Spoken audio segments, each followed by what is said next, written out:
Hello বন্ধুরা, তোমরা সবাই কেমন আছো? আশা করি ভালো আছো, আমিও ভালো আছি। তাই একটু বেলের শরবত করব, তাই ভাবলাম তোমাদের সাথে একটু কথা বলতে বলতে বানাই।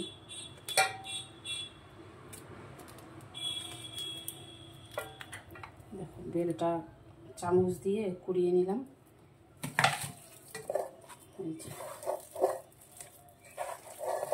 এবার একটু জল দিতে হবে, জল না দিলে তো গোলানো যাবে না।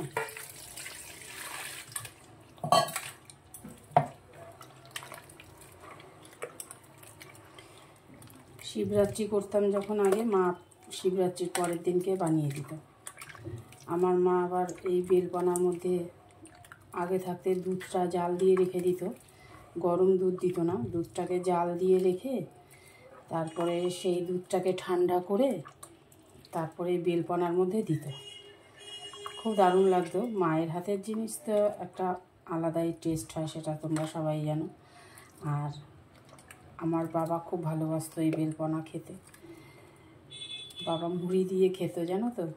বাবা মাকে বলতো একটু মুড়ি দেবে, মুড়ি দিয়ে খাবো। বাবা মুড়ি দিয়ে খেত। আগের দিনের লোক তো বেশ খেতে ভালোবাসতেন। এখন বাবাও নেই, মাও নেই। কিছু বানাতে গেলে মনে পড়ে যায় বাবার কথা, যেটা যেটা খেতে আর কি ভালোবাসতো বাবা, কিছু বানাতে গেলেই তখন মনে পড়ে যায় বাবার কথা।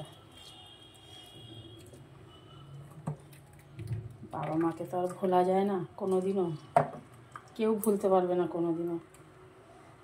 কোনো একটা ভালো কিছু করতে গেলেই ঠিক মনে পড়ে যাবে।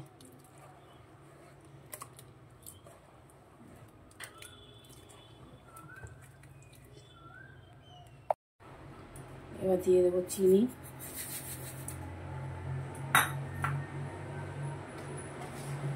আর একটুখানি লবণ দেবো।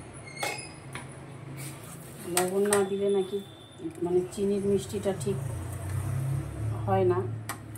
যেন মাকে দেখতাম একটুখানি এক ছিটটে একটু লবণ দিতে, তাই আমিও দিলাম।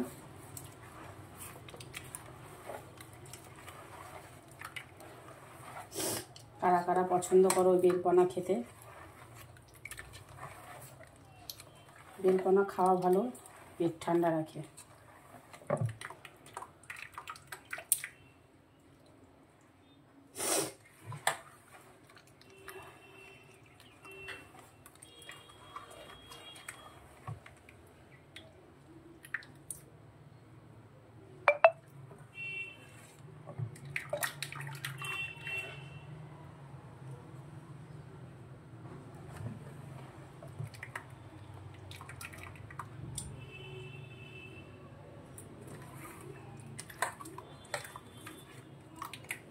চিনিটা গলুক।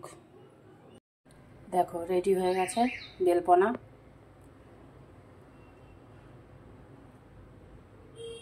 যাদের যাদের পছন্দ বলো। আর খেতে তো মনে হচ্ছে ভালোই হবে, নিজে বানিয়েছি নিজেই বলছি। এখনকার মতন রাখছি। তোমরা বেলপনাটা দেখে বলো কমেন্টে কেমন হয়েছে, দেখতে কেমন লাগলো তোমাদের বলো। এখনকার মতন রাখলাম।